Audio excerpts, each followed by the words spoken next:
Hello, and welcome to the Glamour Report. If you haven't already, please take a moment to like this video and subscribe to our channel for the latest updates on Hollywood's biggest stories.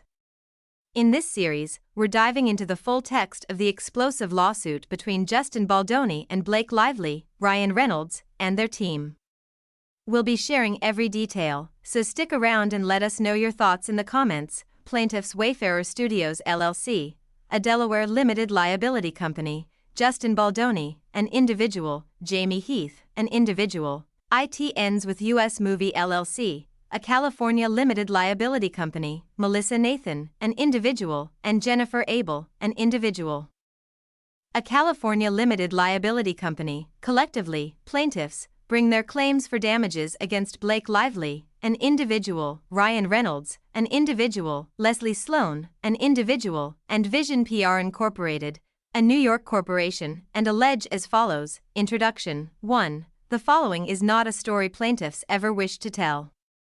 Unfortunately, defendant Blake Lively has unequivocally left them with no choice, not only to set the record straight in response to Lively's accusations, but also to put the spotlight on the parts of Hollywood that they have dedicated their careers to being the antithesis of. That task was always going to be an uphill battle. They never imagined they would encounter it to this degree. 2. Had Lively chosen to merely ride out the self-inflicted press catastrophe she faced in August 2024, the public would likely have moved on and never known the truth about her. They would have never known that she deliberately and systematically robbed plaintiffs Justin Baldoni, and Wayfarer Studios, LLC, Wayfarer, of their movie. No one except the parties involved would have known that she used threats and extortion to relegate the colleagues she once highly praised to a basement to sit out their own premiere, while she enjoyed the spotlight of a premiere and after-party that was ultimately co-financed by both Wayfarer and Sony.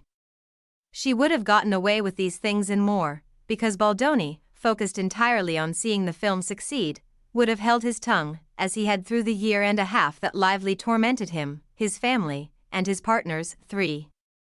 But Lively could not tolerate her publicly tainted image for even a moment, and further could not accept that it was entirely of her own making. She needed a scapegoat. And rather than admit and take accountability for her own mishaps, she chose to blame plaintiffs, in a malicious and unforgivably public manner. When she and Reynolds could not force Baldoni and Wayfarer to read a statement she and her representatives prepared, extorting them to take accountability in defense of Lively's actions, she lay in wait for months, preparing to publicly attack Baldoni by falsely claiming that he had sexually harassed her. The same falsified stories she had calculatingly devised and used throughout the production of this film in order to take control were now being used publicly to destroy Baldoni and plaintiffs. Thanks for watching this episode of the Glamour Report. Don't forget to like, subscribe, and turn on notifications so you don't miss part 2, where we'll continue unraveling this dramatic case. See you in the next one.